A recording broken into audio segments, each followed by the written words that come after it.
Welcome everybody to the AgView Pitch. Today you have Andy Hruby with Pete Meyer. Pete, what's going on?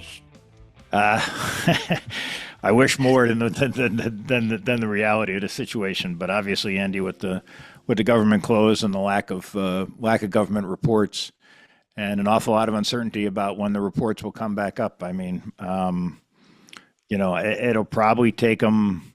We've seen in the past maybe 3 to 5 days after a shutdown is over, but you know, it just seems to me that both of these sides are dug in here pretty good.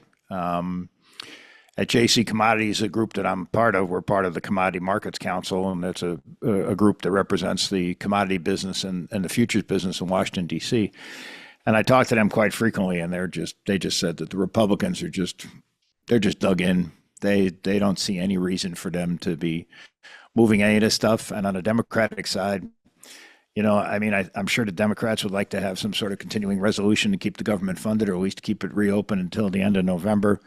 But the last time they signed off on that, Chuck Schumer caught the wrath of his members. So I'm sorry to say, Andy, but I'm starting to believe Kalshi and the rest of these prediction markets that suggest that this is going to be a long haul, if not maybe even another month until mid-November. And what does that mean to the market? Well, excuse me.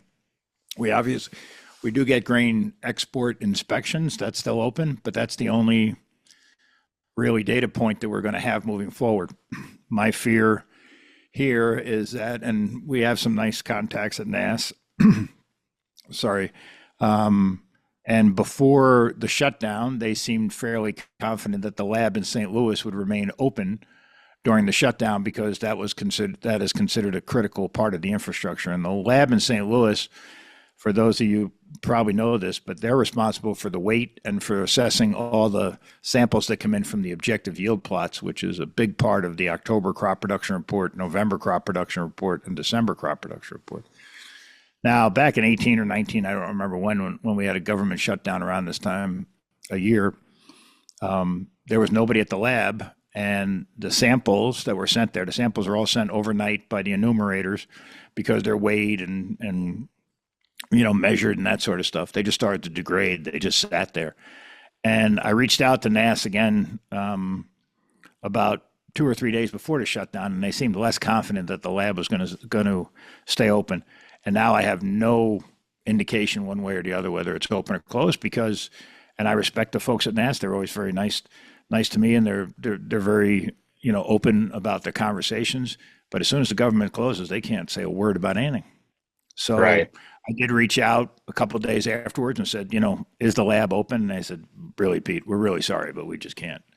We can't say anything about it right now. We are just, I mean, that is literally, Andy, the world we live in, right? Everybody just can't say a word. Just Yeah. cannot say anything. So, Yeah. you know, and to that point as well, the Commodity Markets Council, which I said we're members of, they were having a quote unquote fly-in on a couple of topics with the Senate Ag Committee. It was supposed to happen next Wednesday. I was lucky enough to be invited to go to Washington and talk to some of the people on some of the members of the Senate Ag Committee, but regarding a few things: A, the plight of the farmer at the moment, and B, also the fact that the CFTC, which is the governing body of all the futures exchanges, they don't have any leadership. They have basically one commissioner, and they don't have a chairman at the moment. So there's been a big push to kind of straighten that out. But again, here we sit with what's today, day 16 of a government shutdown, and we're no smarter, no brighter, and it doesn't seem like these meetings are going to happen, which kind of sucks. Yeah. But Yeah. you Doesn't feel like there's any light at the end of the tunnel currently. no, I Um, don't think so. Like I mentioned earlier, it just seemed the Republicans feel that they have nothing to lose, and the Democrats are still, or Schumer at least, is still reeling from the last time when he kind of, gave in a little bit to keep the money flowing, and his caucus, his party he caught a lot of wrath from them. But I don't know. I mean, I guess I mean, according to some articles I read this morning, the House of Representatives, only like 5 or 6 people that are still there. That Speaker Johnson sent them all home. The Senate is still around. Those folks are still around because the House has passed a resolution, a continuing a CR and continuing resolution, and the Senate just votes it down every time they get a chance. So it's hard to say what'll break this thing, Andy. It really is. Yeah. And in the meantime, if this had happened midsummer or something, yeah, people would have been angry because we wouldn't be getting a lot of data. But the fact of the matter is that this is a crucial period of time. So my point here is that I don't think anybody really knows, or everybody has, really any solid thoughts on what's happening with the crop. Right. Right. So What's going through fund traders' heads, or how do they react to this lack of information that they use? yeah, I mean, we can see on the volume and stuff, and just on the price action, especially in corn, beans.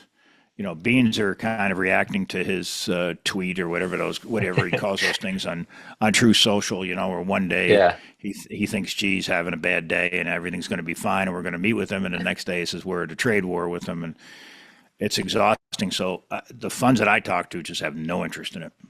They don't. I Okay. mean, yeah, they're short corn. They don't really have any interest in the beans, and the reason that I don't think they have any interest in the beans at the moment is that and I know you're going to talk about basis here in a little bit. If Trump pulls some rabbit out of his hat and gets some beans bought by China, I mean, beans will be up 50 cents, maybe even the limit whenever that happens. We kind of saw the reaction to it last week, or maybe it was the week before when he started to Hmm. talk about that. So I don't think they want to play in that sandbox. I think that they stay short corn based on the fact that the oil market is still sagging. Oil is below $60, so there's really no.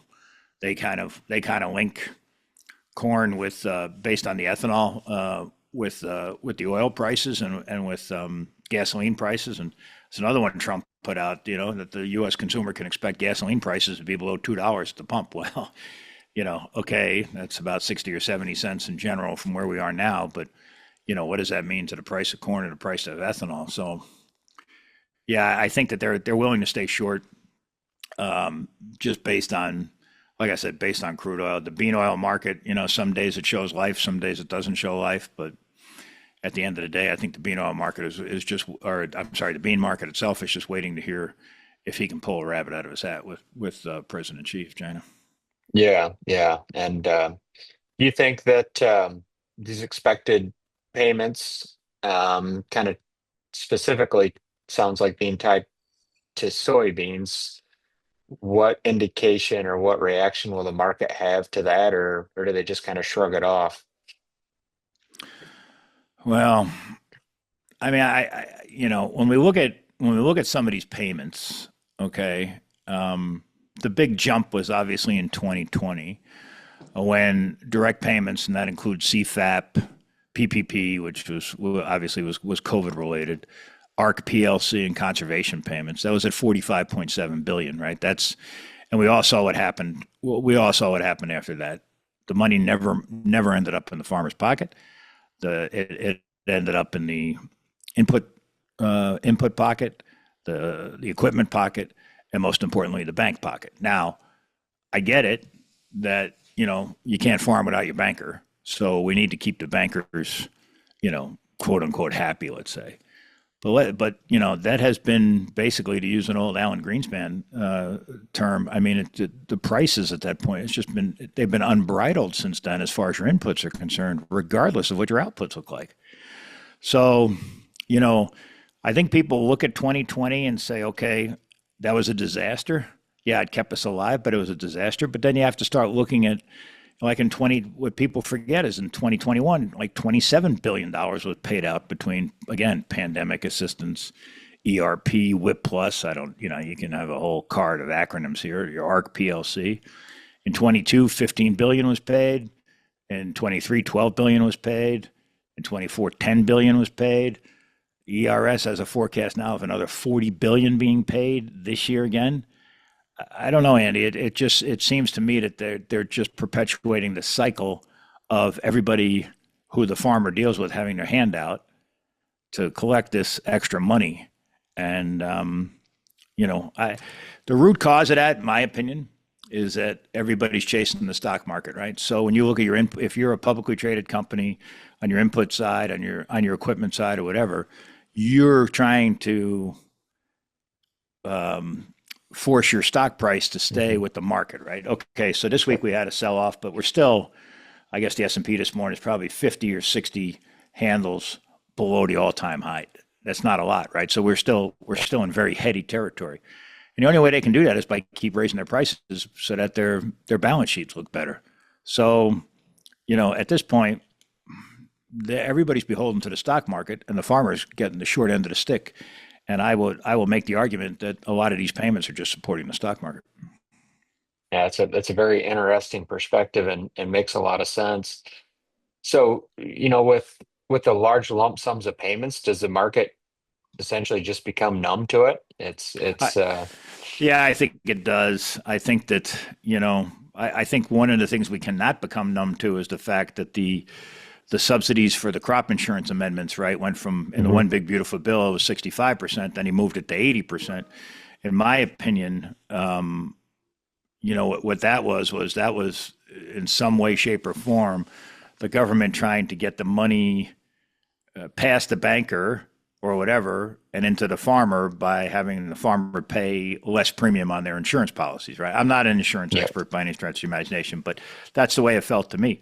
That being said, your banker now, given the fact that we're still below the cost of production, um, your banker is going to demand you have this extra coverage because you're getting 100% coverage for 20% of the premium, right?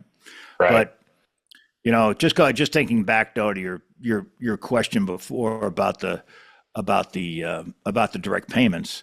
I'm looking now at an interesting chart from the National Corn Growers Association, and they show that between 2007 and 2021, the average cost of production per bushel was 393. So in 2020, the money started to flow. It kept going in 2021. Obviously, there's a tag along effect here, and it takes a while.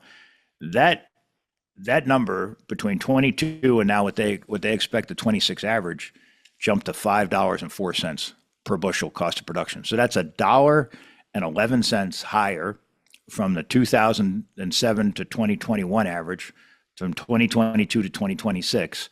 Like I said, it takes a little time, and as money starts to flow through, and everybody then jump up their prices all of a sudden in 2020, they started to increase them in 2021, and that impacted the 2022 crop. But that is the bottom line here: is that the more money that comes out of Washington, the higher your cost of production is going to be, and the facts, you know, back that up. That's not Yep. just an opinion. The facts back that up. Again, from according to the National Corn Growers Association, from 2007 to 2021, the average price to produce a bushel of corn was 393. From 2022 to 2026, which is their forecast price, which is just a shade under $5, 504. What happened between 2022 and 2020 and 2026?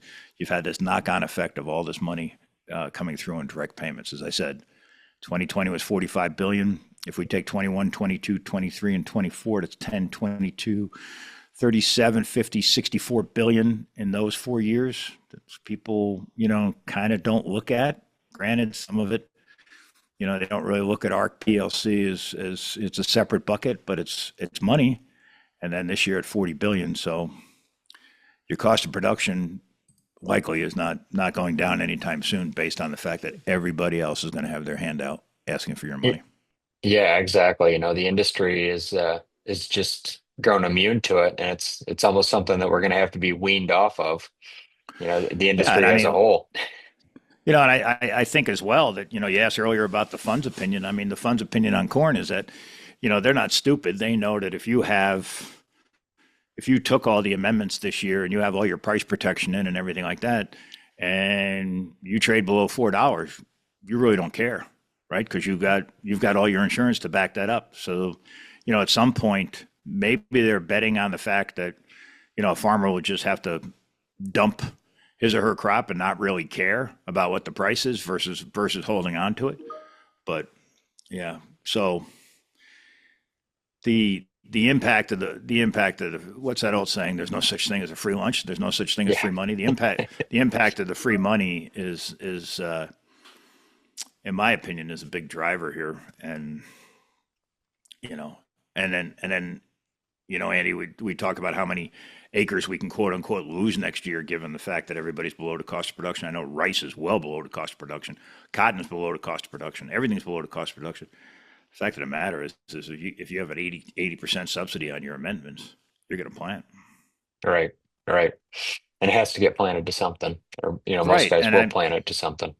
right, and that's the thing, right? Everybody used to point at the folks in the northern plains and say, "Ah, you guys, North Dakota and stuff like that." And I don't mean to pick on the North Dakota farm, but oh, you guys just farm for crop insurance. Well, with an 80% subsidy, there's going to be a lot more people throughout the country farming for crop insurance. Right, right. Yep. Hey, let's kind of shift gears and talk a little bit about basis. I mean, you talk to a lot of people from all over the U.S. and with what they're hearing and what should growers be thinking about specifically around basis as we think about the next 30 to 90 days. Well, uh, so you mentioned that about in your area that people were trying to push you to set your basis, right? And Yeah, that yeah, for sure. There's been a lot of push to get basis set on March and July bean contracts soybeans, specifically. right? Yeah, yeah. But Now I their thought is if we don't get anything worked out with China, there's going to be a ton of beans sitting around that need to find a home. Yeah, but I also wonder though the flip side to that could be that the buyer is trying to set basis at the moment because he or she is afraid that something happens from China, right? So, Yep. after the peso imploded in Argentina and Trump came in and said, and and that's another thing that just, it's really remarkable. But so then he said 20 billion. They were gonna give him a 20 billion credit line, but already China, when the peso imploded, China went in there and bought 10 cargoes, 12 cargoes, 15 cargoes, whatever you hear. And the fact of the matter is that at that point, China was covered for SEP, OCNOV, and DEES, or let's just call it OCNOV and DEES, right? So literally now, I don't. They may have some coverage going into January, but they're probably gonna need some more. And I think that that's why that there's a little bit of a push to set basis at the moment, because as I mentioned earlier, if we sell some stuff like early 26, I mean beans probably have room to rally to at least $11 in my opinion. So I do wonder, you know, will the basis push higher at that point. I mean, certainly you would think that if there is an agreement, even if it's just a sniff of something, the market's going to react pretty strong. So I do wonder if, to your point, yeah, there's a push to lock in your basis based on the fact that there might be a lot of beans hanging around. I also think that push could be because of the uncertainty of the fact that there could be a buy program come in calendar Q1 of 26 and catch everybody flat-footed, including people that are short the market. Yeah. So No, I think that's good insight, and that's why I asked is it's good to get that outside perspective of from somebody who is not trying to purchase the bushels from you, and remind right. growers of that is be thinking about kind of the bigger picture of where's this thing headed or what could happen. Well, now that brings up the next question, right? I really, and I think you probably know me at this point, and your listeners know me as well. I do have a tendency to be pretty opinionated. I don't have an opinion on basis here just because of that. I Hmm. mean, there's so much riding on that basis could explode or implode. And now the implosion on basis, I think, will take some time, right? There will always be, it won't happen so quickly because there'll always be this thought, maybe we can sell some, maybe we can sell some, maybe we can sell some. But as far as a strengthened basis, I mean, obviously it depends on how the futures market reacts as well, but that could be like snap your fingers and it goes, you know, basically. So I'm certainly not suggesting everybody join Truth Social and watch every word that comes out of his mouth because we've seen this over the last few weeks and days that there are plenty of times where he's talking out of both sides of his mouth at the same time. But Yep. Yep. No, that's good. I think this has been a good conversation. It's kind of a good stopping point. Is there anything else you want to leave the listeners with? no, I just it's hard for me to think that we can get much of a rally here in corn just based on the fact that we don't have any data. We know exports are extremely strong, right?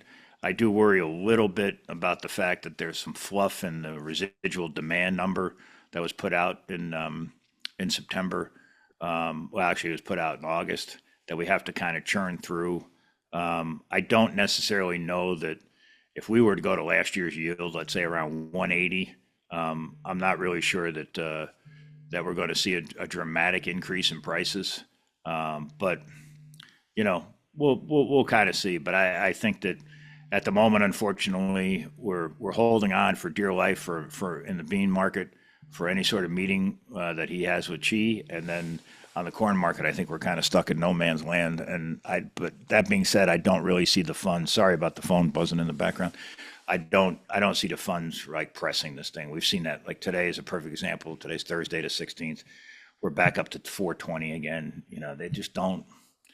There's just no interest in pressing this thing one way or the other until we get some more Right. data. So unfortunately, we're in Yeah. a holding pattern. So Yep. Yep. No, this has been a good conversation, and just a reminder to all listeners to stay safe out there as we kind of wrap harvest up, or we're coming down to Point Rose, at least here in my areas. On beans are getting about done, and corn's steadily coming along. So it's yeah, a marathon, and everybody stay safe. And Pete, thanks for joining us. it's always the darkest before the dawn. So I still have some hope out there. It's just been tough here for the last few weeks, especially. Thanks, Andy. Appreciate it. Thanks. Yep. Thanks, Pete, and thanks everybody for listening. We'll catch you next time.